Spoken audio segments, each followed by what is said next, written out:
Guys, നമ്മളിന്നിവിടെ ഉണ്ടാക്കാൻ പോകുന്നത് mixed fruit ഷേക്കാണ്. അപ്പോൾ അതിലാവശ്യമുള്ള നമുക്കിഷ്ടമുള്ള ഫ്രൂട്ട്സ് എല്ലാം അരിഞ്ഞ് മിക്സിയുടെ ജാറിലേക്ക് ഇട്ട് കൊടുക്കാം. അതിലേക്ക് ഗുഡ് ലൈഫിൻ്റെ മിൽക്കാണ് ഞാനിവിടെ ചേർക്കുന്നത്. നമുക്കിഷ്ടമുള്ള പാല് ഒഴിച്ചു കൊടുക്കാവുന്നതാണ്. എന്നിട്ട് ഒന്ന് ചുറ്റിച്ചിട്ട് വരാം. ഈ ചുറ്റിച്ച് കഴിഞ്ഞ് കഴിയുമ്പോൾ നമ്മുടെ ഇതിൻ്റെ കളറൊന്ന് മാറും. നല്ല കളറാണല്ലേ.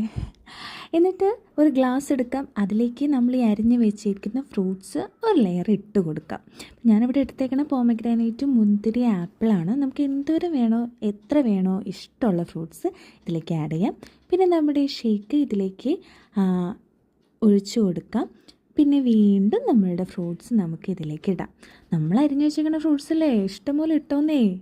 എന്നിട്ട് മിൽക്ക് മെയ്ഡാണ്, നമ്മളിവിടെ മധുരം ചേർത്തിട്ടില്ല എന്ന് ഓർക്കണം. അപ്പോൾ നമുക്ക് മിൽക്ക് മെയ്ഡ് ഇഷ്ടമുള്ള പോലെ ഇടാം കേട്ടോ. പിന്നെ ഞാനിവിടെ ഐസ്ക്രീം എടുത്തിട്ടുണ്ട്. നമുക്ക് ഇഷ്ടമുള്ള ഫ്ലേവർ എടുക്കാം. ഞാനിവിടെ ടെൻഡർ കോക്കനട്ട് ഐസ്ക്രീമാണ് എടുത്തത്. അത് നമുക്ക് നിറച്ചങ്ങ് വാരിക്കോരി ഇട്ട് കൊടുക്കാം. പിന്നെ വേണ്ടത് നമ്മളുടെ ഫ്രൂട്ട്സ് ഡെക്കറേഷന് വേണ്ടിയിട്ട് നല്ല കളർഫുൾ ആവട്ടേന്നേ. പിന്നെ മറക്കണ്ട, നമ്മൾ കാശ് കൊടുത്ത് വാങ്ങിച്ചേക്കണ സാധനങ്ങളൊക്കെ തന്നെയാണ്. അപ്പോൾ ഇഷ്ടം പോലെ അങ്ങോട്ട് വാങ്ങിച്ച് വാരിക്കോരി അങ്ങോട്ട് ഇട്ടോട്ടോ. പിന്നെ ഞാനത് ടേസ്റ്റ് ചെയ്തു, നല്ല ടേസ്റ്റാണ്.